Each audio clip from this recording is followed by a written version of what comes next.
I looked back across at Brooklyn Scott, trying to think it over just a bit longer before I actually agreed. Make sure there weren't any gaps that he could take advantage of. But I couldn't really think of any. Perhaps if I were a bit smarter, it would be easier. But for the moment, that was the best that I could do. So I extended my hand out and shook. "Deal made," he said. But as he said it, something else happened.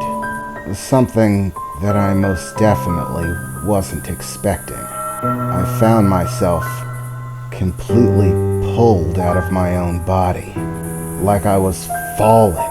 Everything in my sightline seemed to just fade away. I could still see Brooklyn Scott's face in the distance from my own vantage point, but it was as if I was getting pulled back into some shadowy void until everything went dark. As I opened my eyes, blinking once and then again, I suddenly found myself in a completely different place.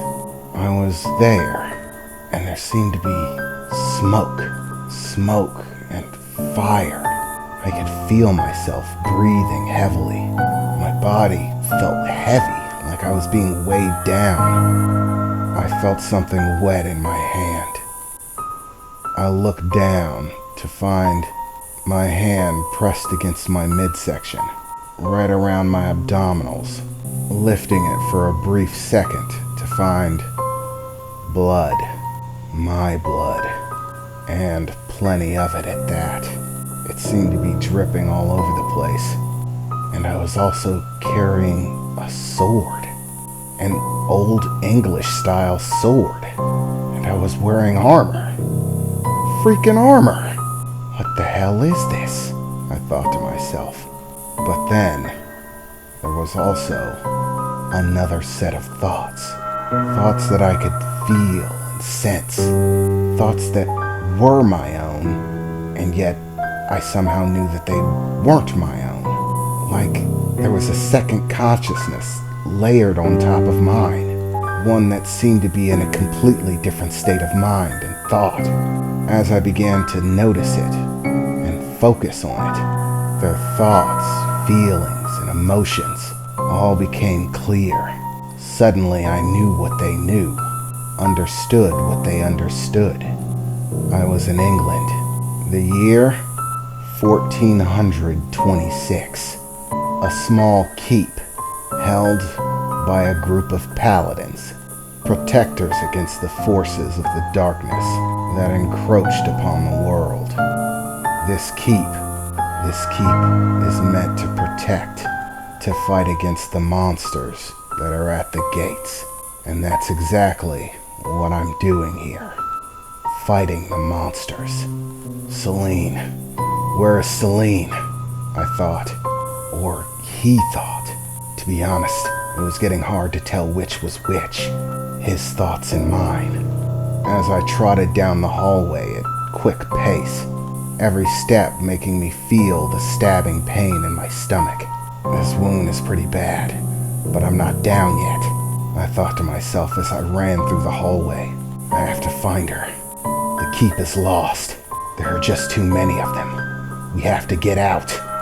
As I turned the corner to see her there, Celine. I saw her just as she was pulling her sword out of one of them, kicking it off, stumbling back for a moment. "Celine!" I shouted, down the hallway of this stone keep. "Tarathal? Oh my god, Tarathal!" she said, as she ran in my direction, grasping hold of my shoulder with one hand as she held a sword with the other. "Tarathal, are you all right?"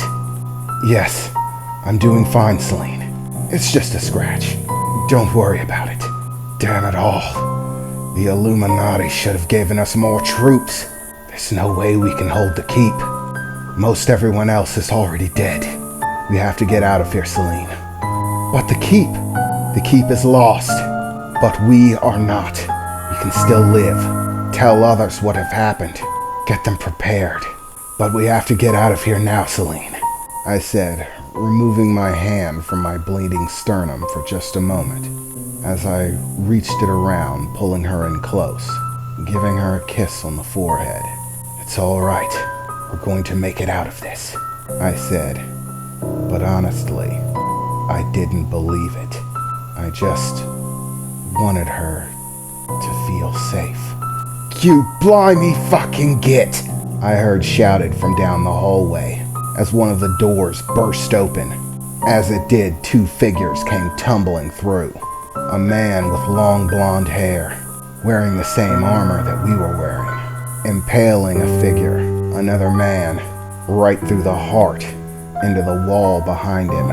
For a moment he still jostled forward on the blade, trying to reach out for the blonde man. As he moved back for a second, grabbing a torch off of the wall, swinging it furiously into the figure's head, repeatedly.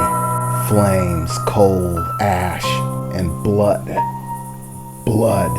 splattered everywhere as the figure finally stopped moving. The blonde man, in that point, looking like a frantic state. "Son of a goddamn bitch! There's too freaking many of them. They're everywhere. Brooklyn, you're alive.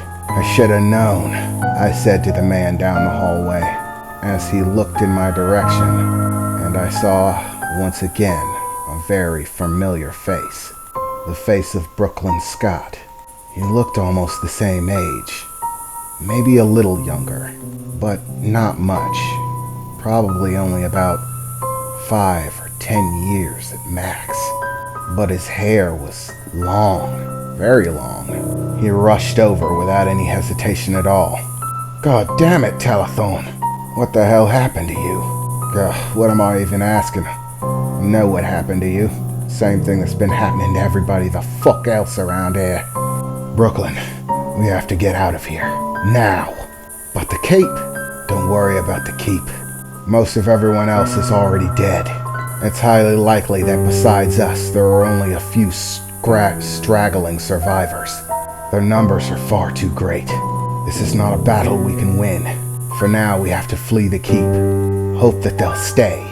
Come on, Brooklyn. We have places to be. And the Order is definitely going to hear some complaints from me about their staffing ability. Most of the men here weren't even well enough trained. It was a fucking slaughter," I said as I began trying to move down the hallway towards what I knew to be a secret exit hatch hidden in a far room. I began to stumble, having a hard time walking, and as I did, I quickly found Brooklyn Scott and Celine right there, each one taking one of my arms over their shoulder, pulling me along with them. In no time at all, we had made it to the escape hatch, getting in and finding ourselves in a corridor that would lead to outside of the keep. We did our best to make good time, but, truth be told, I felt like I was fading. Every moment that passed, I felt like I was just getting weaker. My legs not doing what they were told to do. My vision getting hazy.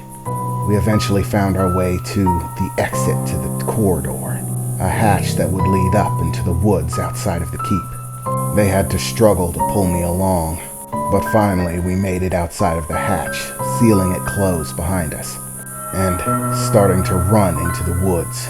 And that's when we began to hear them. The sounds of others moving in the woods, farther behind us but making speed on us rapidly. Damn it. They're here. They were able to track us. "You have to leave me," I said. "I'm just slowing you down. If you leave me here, it's possible I could buy you enough time. Let you get away." "You're fucking kidding me, right?" Brooklyn said. "No goddamn way. We're sticking together." "Of course, that's what the son of a Scot says. You're all stubborn, right down to the last one. It's a miracle we were friends at all." As we still ran through the woods, Brooklyn looked over at me. "No, it's not a miracle we were friends. It was a miracle we didn't kill each other the first time we met." "Don't forget, you still owe me drinks after this is over. So no kicking the bucket. You got a tab and I'm expecting you to pay." Brooklyn said, looking at me with a smile.